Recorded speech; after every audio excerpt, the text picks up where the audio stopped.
Ladies and gentlemen, may I please have your attention? The show starts in 10, 9, 8, 7, 6, 5, 4, 3, 2, 1. You are now live with BB3 TV.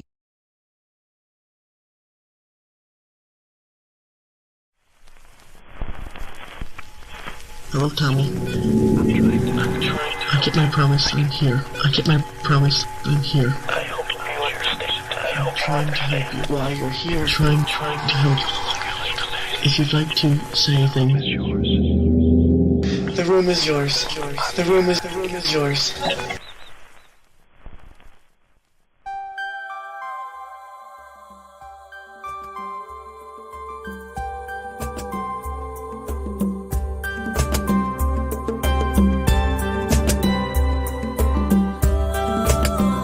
You are now watching Turn to Gold on BB3 TV with your host, the Ghost Boy, Chris Cesare.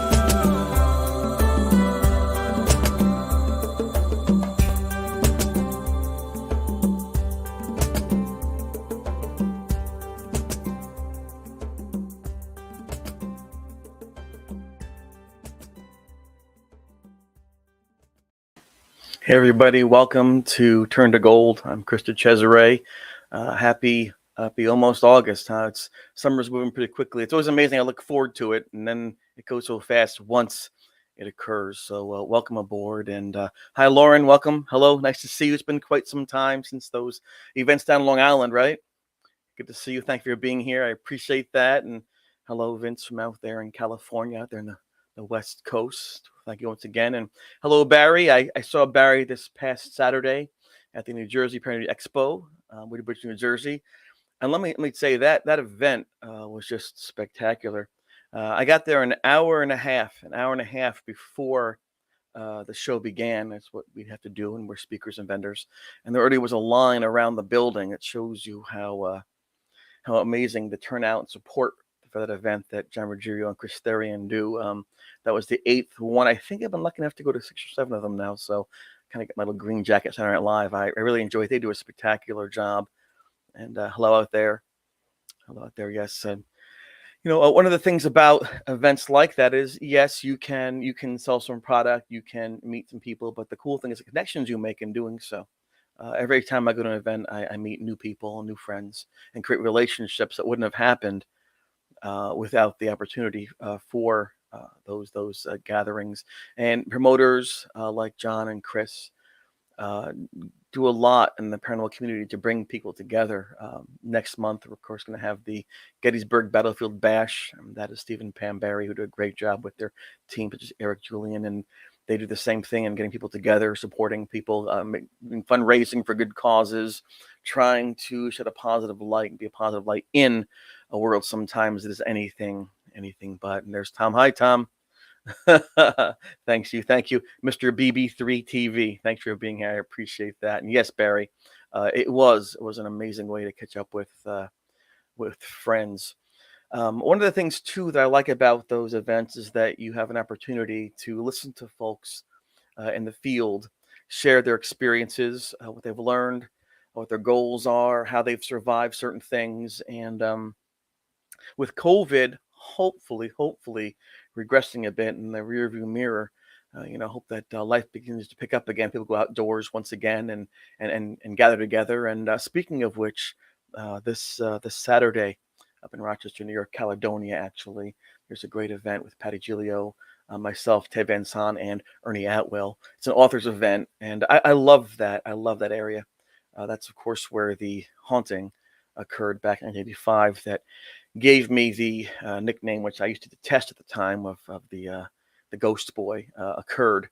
And but in spite of that, the area is beautiful. It's wine country. There are great lakes to go fishing in, mountains to go hiking in. Watkins Glen, the race car track, is not too far from there. There are beautiful college campuses like Ithaca and Geneseo and Brockport. Just an amazing place to be. Years ago, there was much more industry there. Xerox and Kodak and places like that really held sway, much like IBM did in my area here in Hudson Valley of New York. But society changes, the world changes, and getting to see how people change with it. Charles Darwin, he mentioned quite a few things. One of the things he said, though, was that it wasn't so much intelligence or strength that would allow for survivability of a species. It would be adaptability. And I think one of the things that we as humans need to do and have a hard time doing is adapting to change. And I used to, as a kid, I like change, and as I get older, I'm like, I don't like it as much as I used to because I get used to things the way they are. And I think that's just a natural thing to like things the way they are. And I remember my great grandparents thinking, boy, I'll tell you what's on TV is crazy. I think they might have actually been in the same bed on that TV show. I think they might have used, I think the word heck or on that TV show. And now, of course, it's so different than what was back then. And we continue to, in some ways, grow and in some ways probably regress. And hi, Lori, thank you for being here. I appreciate that. And one of the things that I like to talk about with my guests, and as you know, on Turn to Gold here on BB3 TV, we stress the positive. People who try to make a positive difference, people who inspire others. And this is going to be now 26, 27 shows now. I'm pretty happy about that. And every guest so far has been very positive and insightful in their own way. And tonight is no different. One of the things about my guest tonight you're going to enjoy is that he is outspoken. Now, sometimes people say outspoken, he talks a lot. No, outspoken, actually, what it means is you state your views. And this gentleman does that very succinctly. I really like to talk to him. He doesn't mince his words. He says what he says. He doesn't know, he'll tell you he doesn't know. And that's refreshing. Many people in today's world will try to garner anything and say, well, I said that first. I had that event on Facebook first. It's my story. And he always shares. He commends, he reaches out, he supports people. He's a good man. He actually is co-founder of Paranormal Inc. And he is a co-host of a podcast called Step Into the Paranormal. And he's been featured on season 3 of Travel Channel's Haunted Hospitals. He's the author of a book, Paranormal: My Chosen Journey. He's working on a second book, which is cool news I found out tonight before we get on behind the scenes here. He began investigating back in 1999. Is that a Prince song? We're going to play like 19. I think that it is, yes. In fact, I remember thinking, that's so far away, and now it's so far gone. After a lifetime of religious and spiritual studies and fascination of the angelic and spiritual in terms of encounters. And we'll talk about the concept of angelic and spiritual encounters with the guest and how over time throughout history in different cultures, there have been reports of these things occurring. He bridges the gap between spirituality and the paranormal. And that's what began him on his journey into the spirit realm, and proving the end is in fact just the beginning. So ladies and gentlemen, thank you for being here. And please welcome my guest, the effervescent, the incredible, the amazing Ernie Atwell. Hello, sir. What is happening, man? Thank you so much for having me on. I really appreciate it. Well, it's a great thing. I'm kind of selfish. I get to speak with people that I want to speak with, and at the same time share you with others. So it's kind of a double win for me. Hey, man, before we get started, I did not know this. I did know it, but I didn't realize it. I'm a huge NASCAR fan, and I didn't realize that Watkins Glen is not far. Yeah, beautiful. Oh my gosh, right down Route 14. Yes. Yeah, it's funny how years and years ago we used to watch the same TV shows. There's like 7, 8 channels, when you have some kind of familiarity. Now with there's a cooking channel, a weather channel, there's this channel, that channel. So we forget what's around us sometimes, and because we're not exposed to those things. But yeah, Western New York has so many amazing things. And here's Barry saying hello to you, sir. Hey Barry, what's up? We were I saw Barry last when we were all at the Rochester Parafest.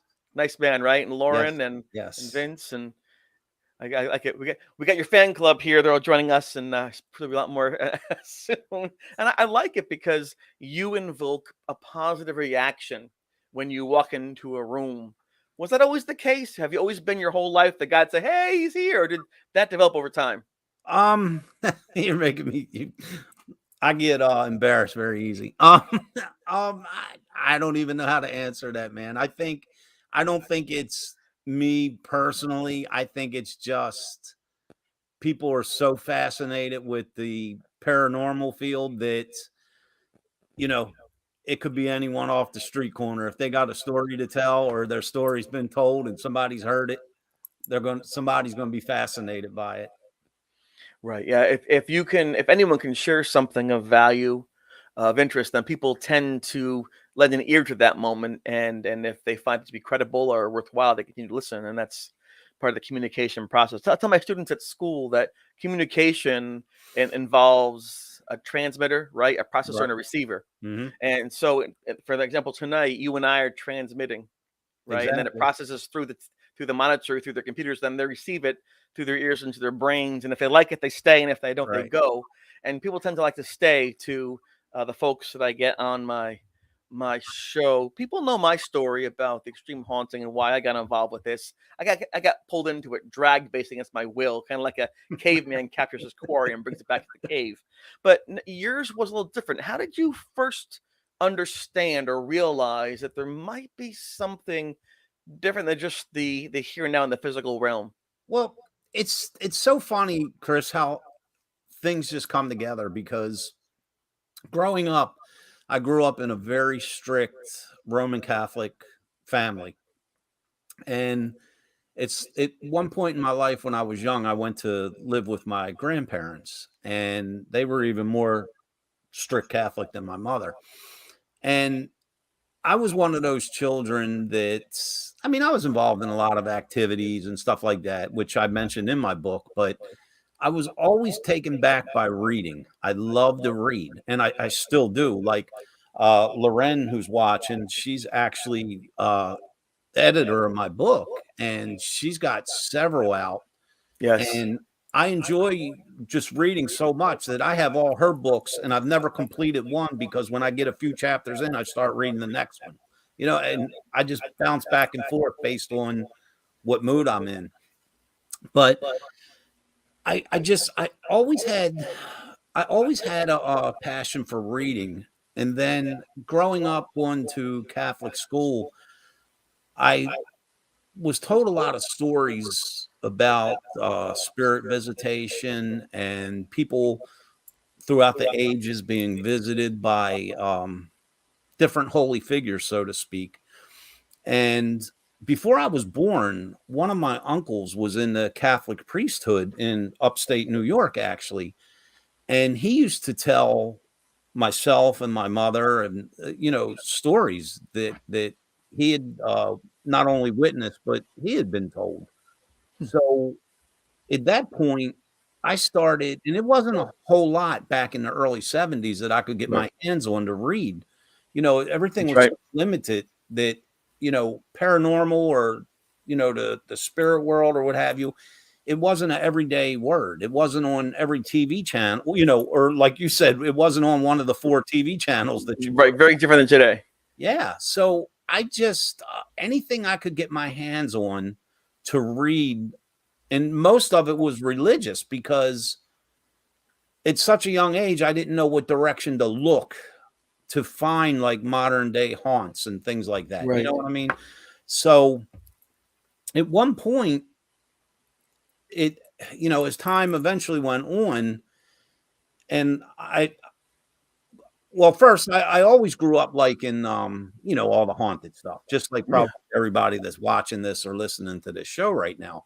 Yes. At some point, I realized I started watching all the paranormal stuff and reading about paranormal things. And I was like, wait a minute, this is exactly what I've been researching my whole childhood, except now, it's paranormal. I always knew it as spirituality. Right.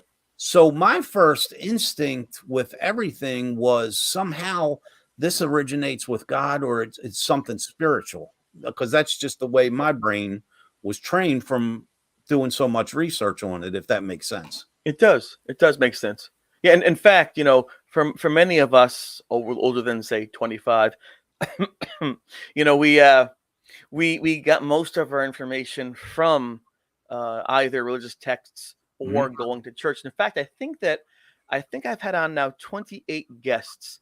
I think 22 of them had a Catholic upbringing, which is beginning to I begin to see trends here. And then I Right. don't know if that predisposes that background to someone, or if there's an aspect to that religion that grows, that shares a certain viewpoint, or maybe even an ability or gift by exposure to that. I went to church because that's what good people did. Good people went to Right. church. Yeah. My family went to church, but I would just watch in that church. We had stained glass windows Mm-hmm. around the church, and of all different saints and people in the Yeah. Bible, Yeah. right? Absolutely. And the sun would just go across the sky Yep. and move, and it would light up one window, and then the second, third over the course of the mass, and blue and green and purple. It would come Yep. down, just bathe the parishioners in these beautiful colors, just Mm-hmm. almost like it was being watched by the beauty of what possibly is. And so, Yeah. even though I heard the Gospels and I heard the sermons and I knew the prayers, it was almost an organic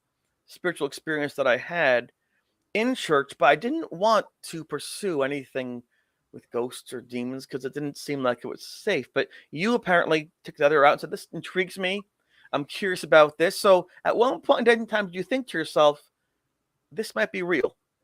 Well, and I'm not by no means trying to hustle off my book, but I keep referring back to it. Yeah. Because it's just like your questions seem to be geared like all the answers are right here. But my first, like everything when I was very young, Chris, everything was stories that I was told, you Right. know.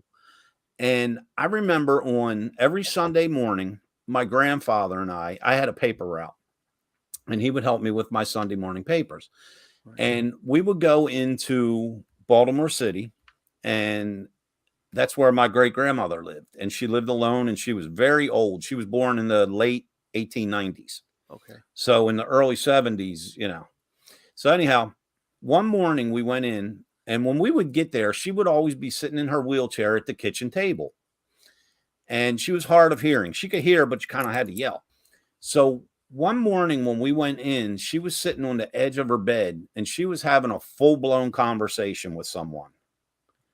And we were kind of like behind her, but didn't want to startle her. And she was Right. talking, and we really couldn't make out what she was saying. And she was actually even like chuckling to herself. So then my grandfather yelled, "Hey, hey, Ma, we're here." And she turned around and addressed my grandfather and me. So eventually, I'm thinking like, what's going on here? So eventually in the conversation, my grandfather asked who she was talking to. Right. Now, my grandfather, I'm named after him, Ernest. My grandfather's name's Ernest as well. She looked at him and kind of giggled and was like, "Ernest, I was speaking to John." And he said, "Oh, okay." Now, me, I'm little. I'm like, You don't know, right? who the heck is John? Right. Well, John was my great grandfather, also was my grandfather's older brother who had passed away from pneumonia. So we're not sure which one it was. Right. So when my grandfather explained it to me on the ride home, he said, "Yeah, we don't know if it's in her mind or if it's genuine, but John's spirit comes and speaks to her." So I was like, Wow. you know what I mean? So that really Right. sparked my curiosity, Chris. Right. But what really got me was my first encounter with the paranormal. I was age 11.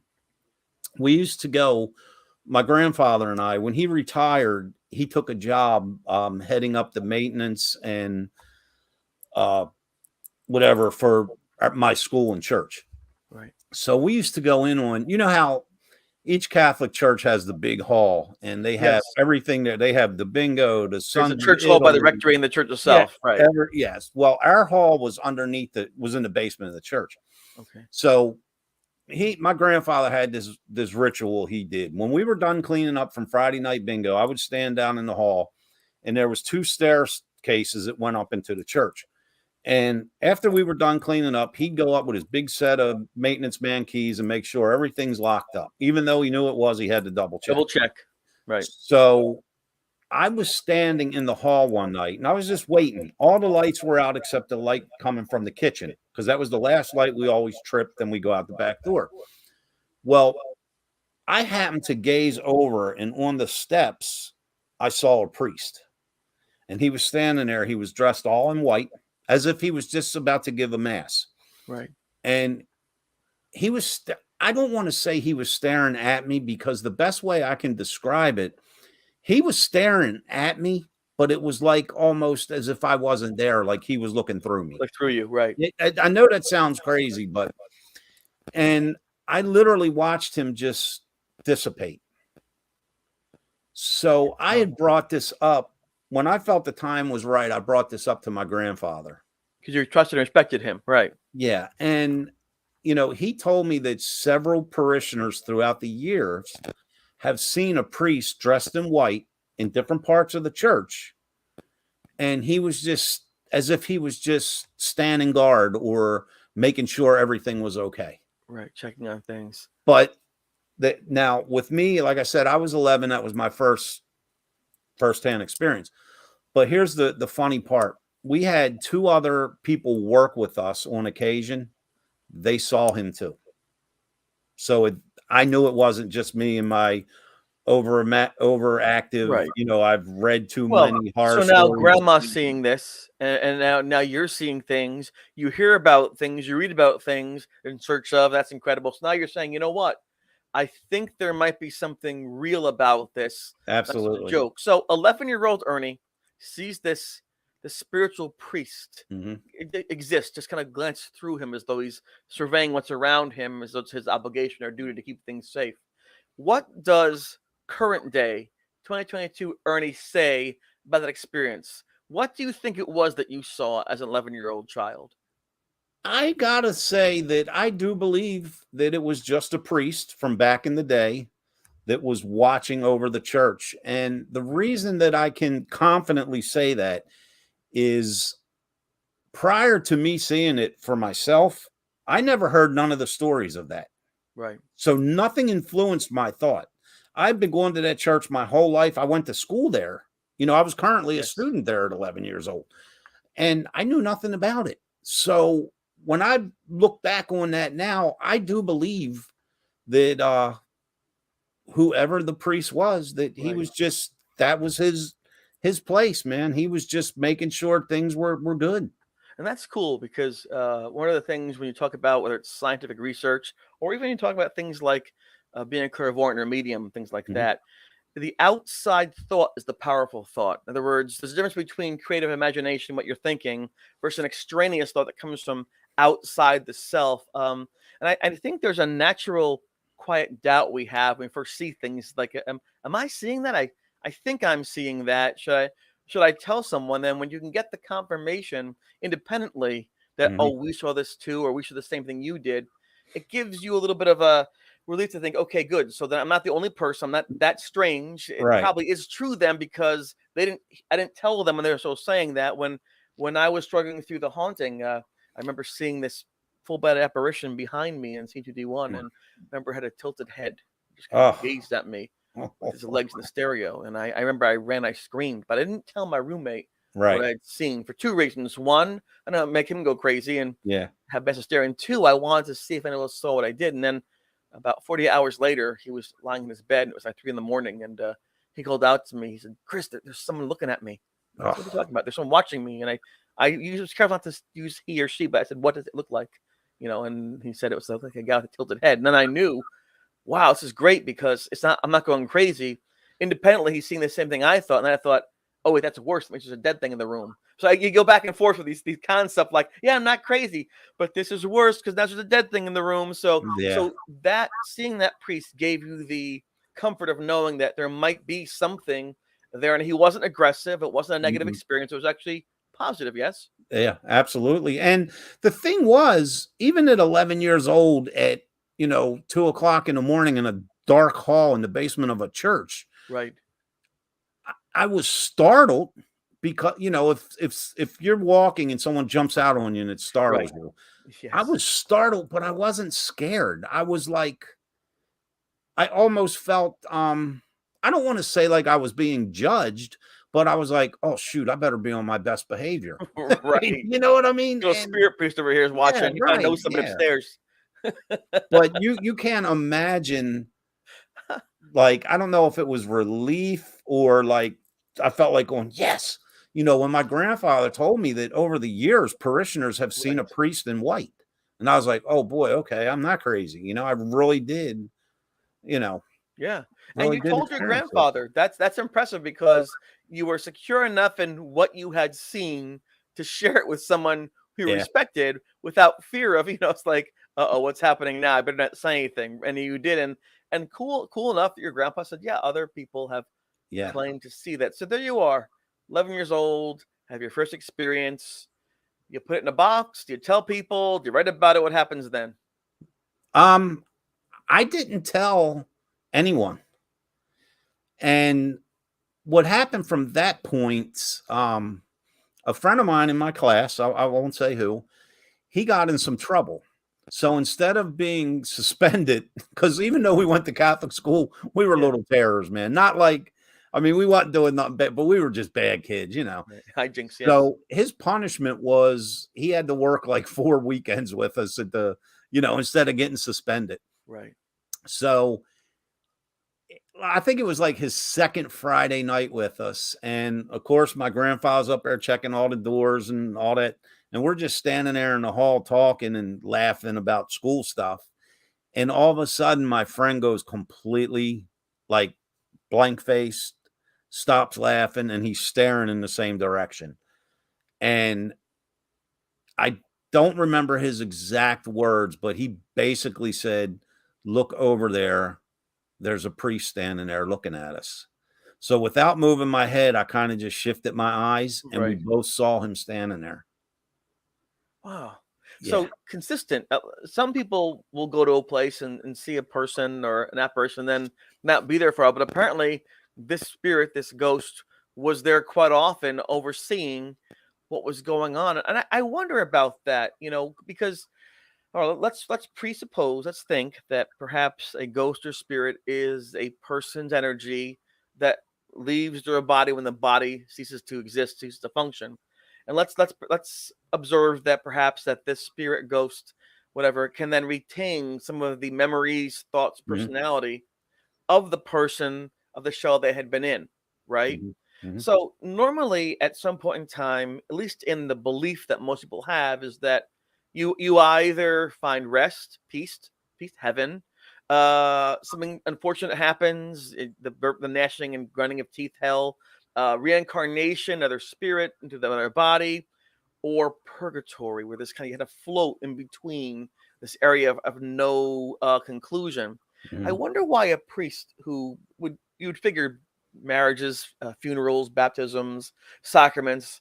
I Mhm. wonder why he would wait behind. Do you think it was his choice, just spitballing? Or you think that's something he felt I he had to do? I think, I mean, this is just my belief based on what I feel. Yeah, I mean, and when I say what I feel in general about the spirit world, I think when a person passes away, their soul goes back home to God. However, for whatever reason, and I don't mean to just, well, I want to go walk around the mall, but I feel a person's soul can make themselves known back in our realm, in our living realm. Um, maybe maybe it was a residual spirit. Maybe that's why that looked through me. Maybe he didn't even realize I was there. right. Almost like a recording. You're saying. Yeah.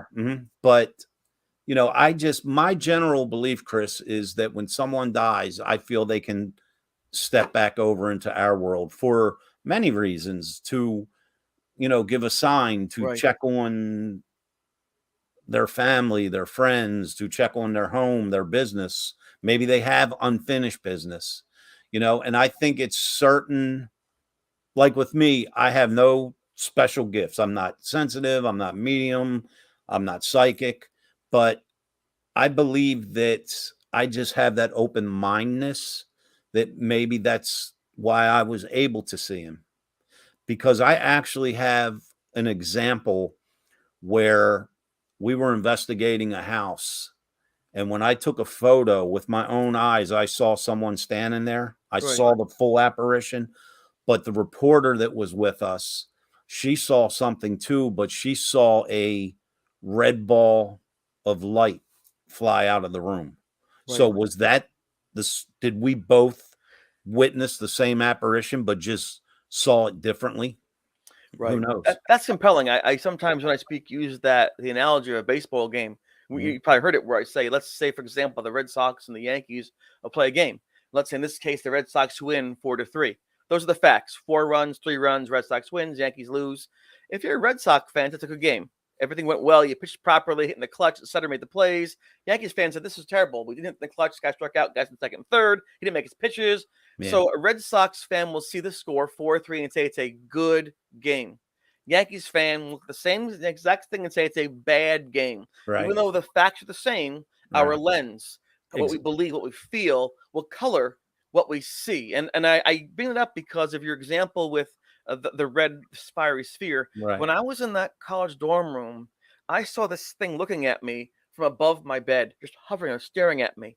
And I said to my friend Jeff, there it is. There it is. It's looking at me. And Jeff didn't see it. He had his camera. I said, take its picture. And Jeff said, Chris, I don't see it. I said, dude, the dead thing looking at us above my bed. That is the ghost. Take his picture. And he goes, I said, how could you not see it? It's right there. So Jeff said to me, if you can see it, take my camera, take the picture. And we did that. So I told him, I'll take one picture, then I'm out. I'm not staying here. And so I snapped. It was a 35mm Nikon, I believe Minolta camera. And I took the picture. I bolted out of there. And then when he brought the pictures back a few weeks later, because it wasn't like today with cell phones, you had to develop that, and send them away. And they came back with one picture missing. That's the way it was, And so when he came back, this is what we saw. And if you can see, right where it's with a person, you can see there's a rib cage, there's a pelvis, there's a spine, there's a sternum. So what came out as a skeleton on that picture, I saw as a person. And I always wondered why, right in the same spot, the exact same thing, why if I saw a person with the eyes and the face and the skin, it came out as that skeleton. Now, of course, the fact that it was there where I pointed and it was a human skeleton facing backwards is pretty convincing. But I wonder about that sometimes. And Jeff wondered if we waited longer, may have materialized further for that. But it's fascinating how two people can see the same thing and not necessarily agree on what they're seeing, but they know that something's there. Now, in your line of work, you are in a professional spotlight. You need to make sure you dot your I's and cross your T's.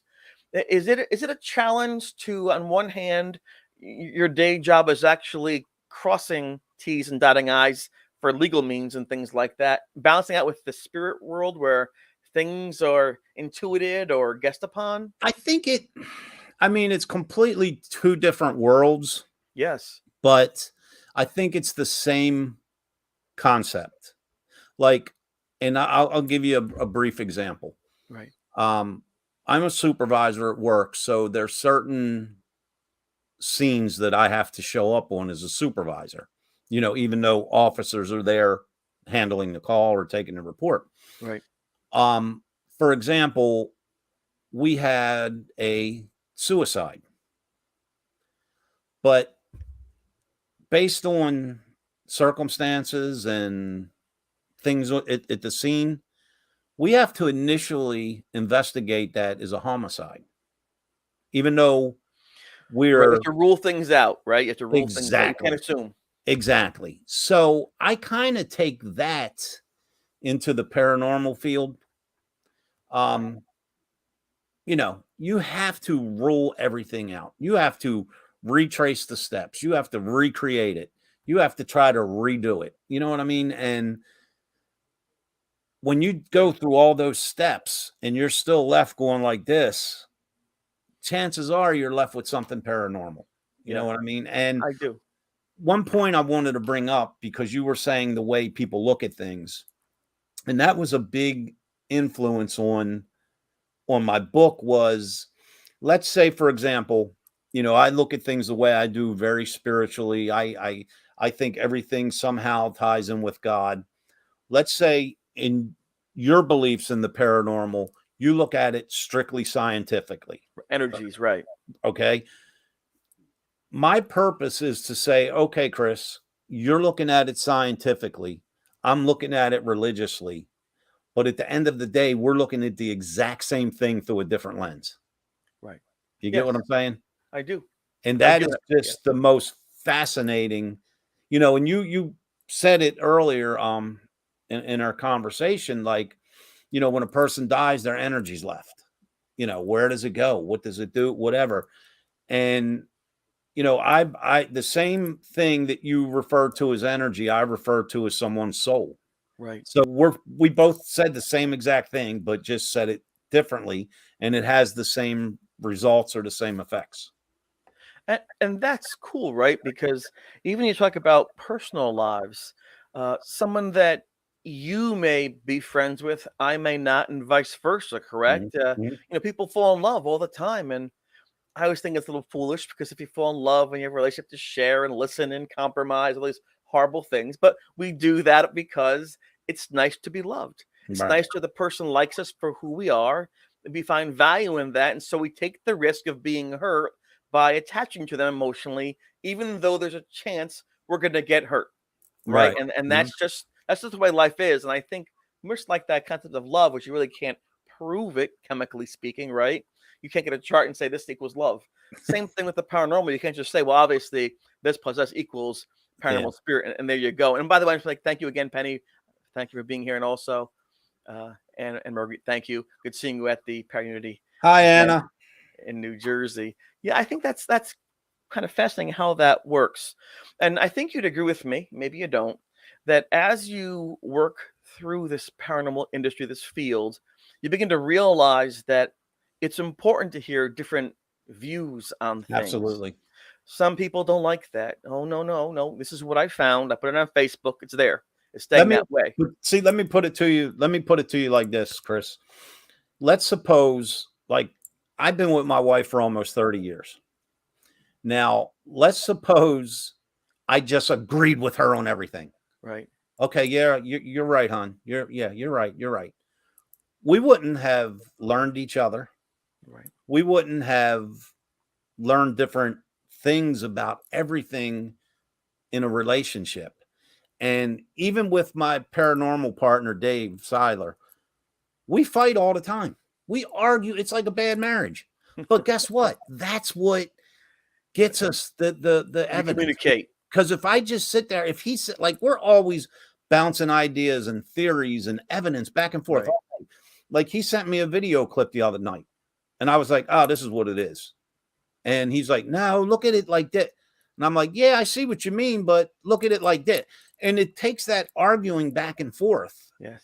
To come up with good evidence and to come up with good answers. So I always welcome, because the thing is, I can go on 1,000 paranormal investigations, and I can honestly say at the end of each one, no matter how long I've been doing it, I've learned something. Right. And that's something that's so you have to cherish.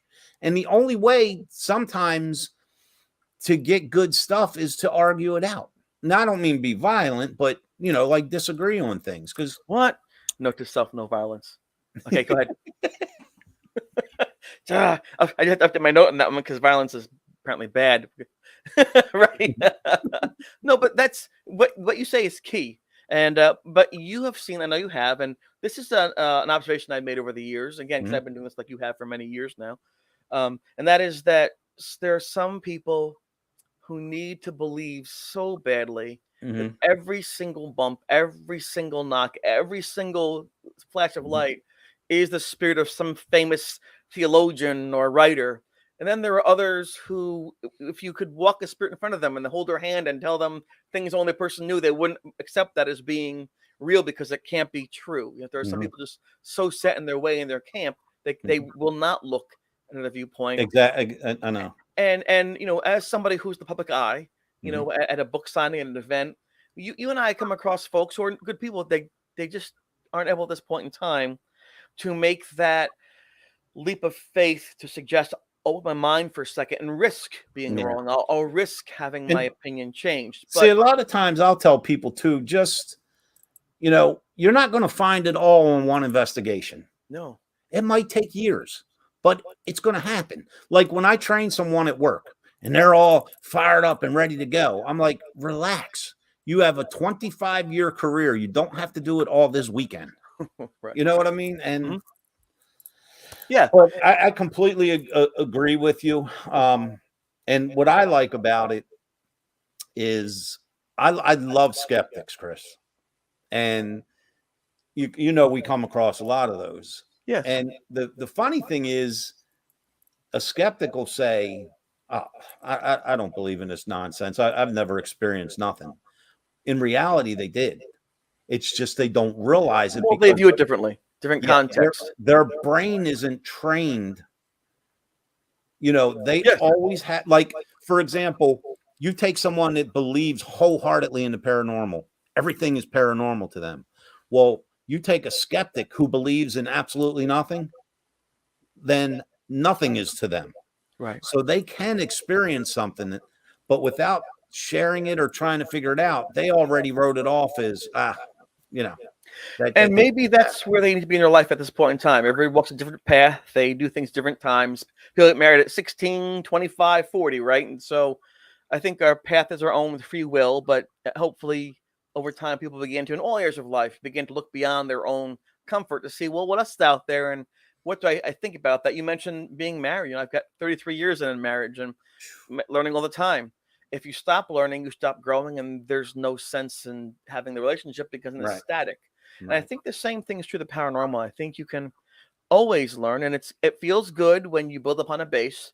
It can be disconcerting when you realize, oh, that was wrong about that. I hope I didn't, say that too many times without realizing it. But that's part of being human, and part of credibility is saying, okay, well, let's reassess this. Let's look again. Right. And I think people need to hear that because we all make mistakes, and that is why I tell people, if you go to a psychic or clairvoyant or person says to you, I always get results, I'm always right, they always, well, no human being is always right, and no spirit will always talk, and I always would be guarded of that. It's always a process, and you hope for the best results. Back in that college dorm of a teenager, I'm thinking with these things going around me with the flashing lights and the apparitions and the voices and the winds, maybe there's drugs in my food.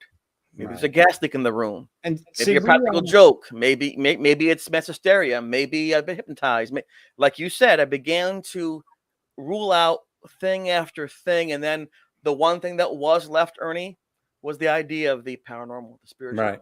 Yeah, and I tell you, our friend Ted, who will be this weekend, he said it best. I don't know if we were being interviewed on his show or he was being interviewed on our show, but and you really have to take this a step ahead. And this is very common, what I'm going to say, but it's really deep at the same time. Yes. And let's say, Chris, it's just you and I in a room, in a house, wherever. Hold on. What are we doing? Note to self-watch conversation. Go ahead. Well, it's just you and I, and we're doing an audio session trying to get some EVPs. So later on, when we review it, we capture a woman directly answering one of our questions. Now, there's no woman in there with us. Right. We can verify that. Okay. However, taking it a step forward, let's prove that it's a ghost. We can't. We just got a woman's voice on there. Right. But you understand? It's an anomaly. We know what we captured. We're almost certain we know what it is. Right. How can we, at this point, we really can't prove that. Yeah. And Ron Iacovetti, he's the ITC specialist. You probably know who he is. Yeah. Good friend of mine. He talks about relevance, timing relevance, because if it matches that. So if you say, please talk to the box, you're talking to the box, that's an extra piece of there you go, because it's responding. Remember Dr. Lawrence Kessler at Geneseo, a professor there, asked us to try to get the ghost to talk into a tape recorder, a Maxell tape. Mm-hmm. And so Jeff and I and Linda and Beth and Judy and others, we went into the girls' room where it had been. We sealed the doors, locked the windows. We marked everything on the ground they were. We closed the door. We play record, close the door. Jeff blocked the door with his body. I took the key, went down the hall further down to watch, and we waited.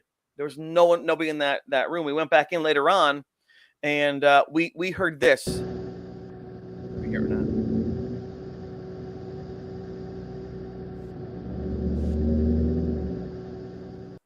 Almost like a groaning sound, Yeah. like help. Yeah. So now, what was that? Can I say the person's name? No. Can I know exactly? But that's an anomaly where there's no one in the room that should not be happening. But because we said please talk in here, and because there was a human sounding voice, you thought, that's a credible sound because it's responding to the request made of it, and that scared the heck out of me. Oh yeah. That scared that. I mean, that was like, whoa, what is this? And Barry makes a point of saying, Ernie, I feel a good skeptic. I feel as one that does research to prove or disprove a finding. Right. And I think we'd agree with that. And Yeah. Anna Margaret says, what you have is amazing. Not always someone that can get that. I think there's a reason why you did. So in other words, yeah, sometimes we put ourselves in a spot, right, where we allow it to speak with us. When we allow that. And here's Carmen saying hello. Hey, Carmen. Very, very cool. Very cool. Now, I'm wondering, do you have a difficulty separating your opinion from what you tell people, or does that come natural to you?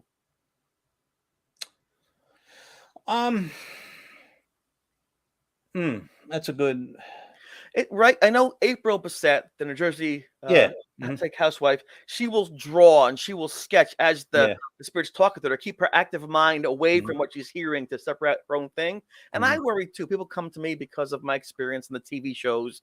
They think that perhaps I'm an expert on these things, but really I just survived the situation. I can talk to my own experience, but I'm not a scientist. I'm not a theologian. So I'm always very careful to measure what I say. I can just tell them what I believe and why. Right.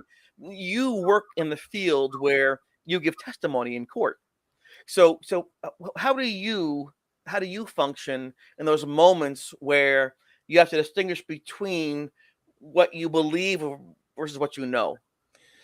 I just let people know that if they ask me a question, I'm answering based on theories that I believe in.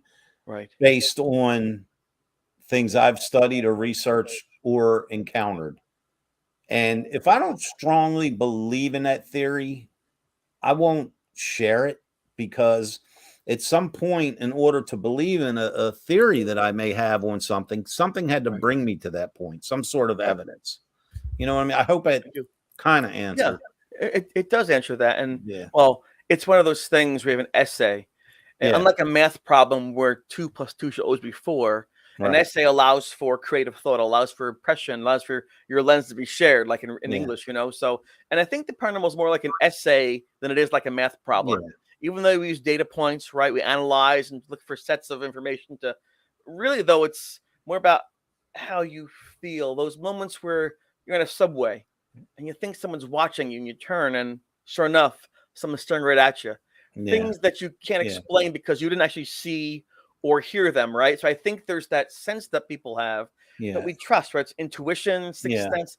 I think that some of us have that to some degree. The question is, you know, how do you apply that and what it means? And Carmen mentions that you know about her experience and that you did such a cool thing at Bolton Mansion. Yeah, this was kind of weird. We were with New Jersey Paranormal hosting a good people public investigation, and it was actually Dave and I's first time there. So we were in the basement and we were doing a few experiments, and Carmen was sitting a little bit down from me, and it was so funny, man. There was this one spot on the floor. Now we're in this basement with a dirt floor or what have you, and she actually said, I can feel like this static energy coming off the floor, but it's just this one spot. And I put my hand in that little cyclone of air, area where Carmen was, and I could actually feel it. It felt like it's hard to explain, but like a static charge that made your skin crawl. It wasn't right. It wasn't normal, and it was weird. It stayed there for quite some time, and then eventually dissipated. I love that. See, because that's an anomaly. That's something that you can't explain, but you can understand. You can show that it's there. And again, you're bringing back to all these things. I remember during the haunting, this ghost would come after me, and it'd be like on my arm, and Jeff was able to feel the shocks and things off of there. We'd feel for these zones. Yes. So the idea of energy is kind of cool. Now, I don't know necessarily how I would describe that for a research paper, but Mhm. it was sort of pretty impressive. And I think that if you go to a good concerts, the good music makes you feel good. A good concert, eat a good Mhm. meal. There are things that we do that are sensory, that are emotional, that really bring us joy. Mhm. After a long night of work, you're tired. You get home, you clean up, you lie in your bed, you go, oh. And sometimes that feeling just relaxing for a change.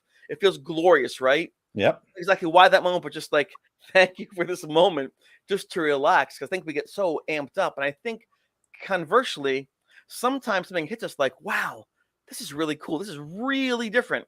I think Mhm. one of the draws, one of the cool things about the paranormal is that there are moments that you can just never forget. They're just so unique and so real that it makes you want to learn more, right? Experience Yeah. more.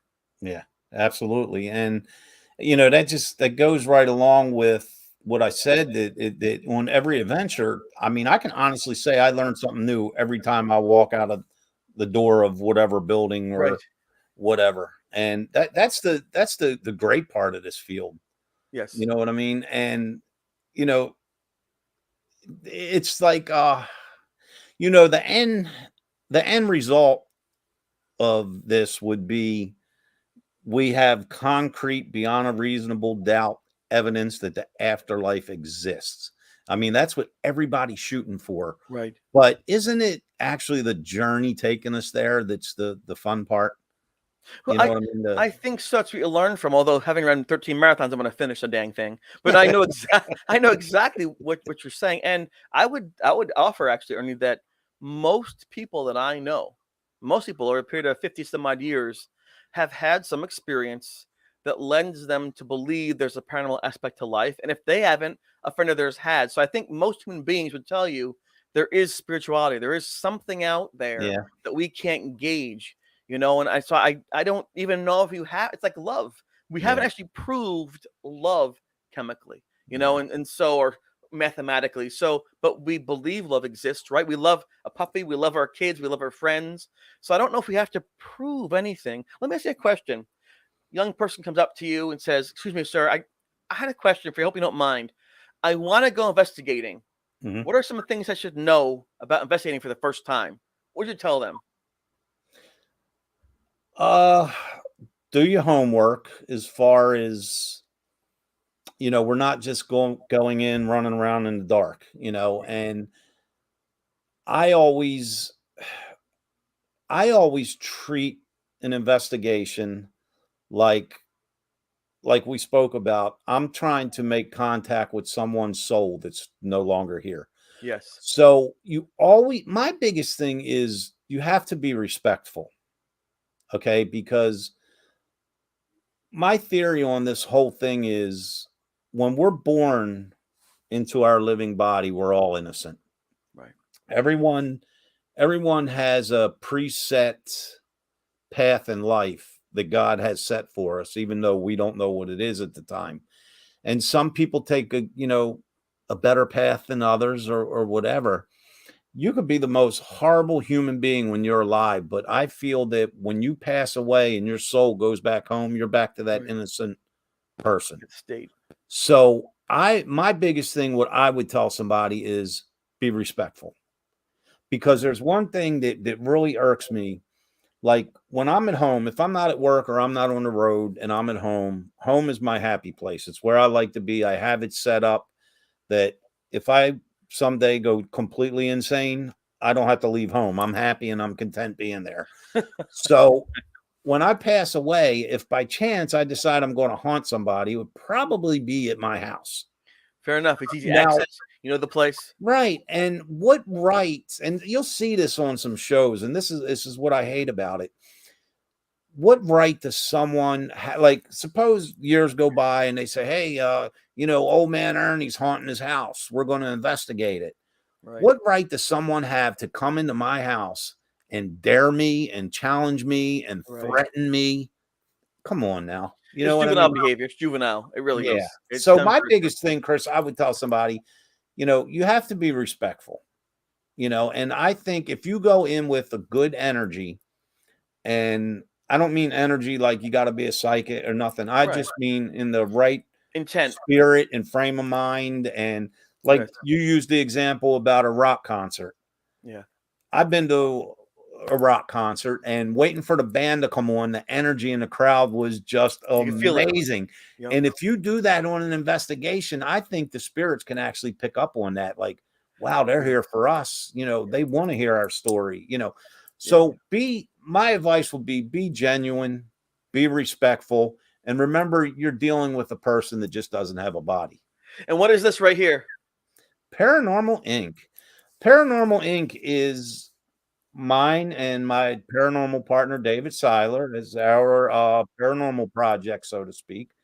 That's our website. You can get all our links on there to my Paranormal Inc. Facebook page, to our radio podcast, all that good stuff. So everything we do gets thrown on there. There you go. Write that down, folks. Or watch the show later on and take a picture, snapshot, note to self. Use my cell phone. All right. Thank you. I appreciate that. I wanted to get that on there. So over here we have, thank you, Bill, for being here. Bill, by the way, is my publisher, and he was the producer of the film. Please talk to me. Thanks for being here, Bill. I appreciate it. I appreciate that. You know, we one of the things that you've noticed, Ernie, too, is the questions we get are pretty cool. In the comments, people involve themselves in that. Now we are almost to our 2-minute warning. No! In the sports games, like the 2 That minutes. went quick. Do you want to talk about things that you're working on, places you're going before we go? Yeah, sure. Everyone knows that Chris and I and Ted and Patty will be doing a paranormal lecture in Caledonia, New York this Saturday from 7 to 10. You will be able to purchase their books, my first book. And of course we have, oh my goodness, we have so much coming up. I mean, generally speaking, for people in the paranormal, we have the Gettysburg Bash next year. Next month. When we come back from that, a week later, David and I will be hosting a public investigation at the Samuel Miller Mansion in Columbia, PA. And in September, on the 10th, we will be at Pam and Steve Barry's Bed and Breakfast hosting a public investigation there. And at that point, man, it's a lot coming after that. We'll actually be back up in New York in October for the Sleepy Hollow Paracon. Very cool. So I know I'll beautiful see you place. there. Beautiful place. I had the pleasure of working about 3 miles from there for about 10 years. Gorgeous, historic, especially in the fall with leaves turning. Hudson Valley, all the stories of Ichabod Crane and Rip and Winkle. I've always wanted to go to Sleepy Hollow, but I've never had a reason. Right. Other than I'm just fascinated. So now I got a reason. But hey, I wanted to say this real quick. Yes. It made me think of the TV show, something you were saying earlier about how different people seeing the same thing and all that good stuff. If you haven't seen my episode on haunted hospitals on Travel Channel, go on Discovery Plus. It's on there. It's season 3, episode 6. Very interesting story. It has a kind of a twist to it, kind of outside the norm, but it goes right along with several people seeing the same thing, not knowing each other and bringing it to me. So if you like that kind of stuff, you'll enjoy it. Very cool. Very cool. I want to thank you, sir, for being on with me tonight. I know you're super crazy busy, and I know you had to work around things to get here, and I really do appreciate that. It was all my pleasure, Chris. I'm honored that you had me on, honestly. And this weekend we'll have some more conversation. Yeah, absolutely, man. Absolutely. As soon as you get into town, hit me up because I'm arriving Friday afternoon. Will do. That's awesome. All right, folks. Thank you for being here. Remember what I always say: if it's true and it helps, please say it. Yep. Until next week, turn to gold. Good night, folks. Good night. Bye-bye.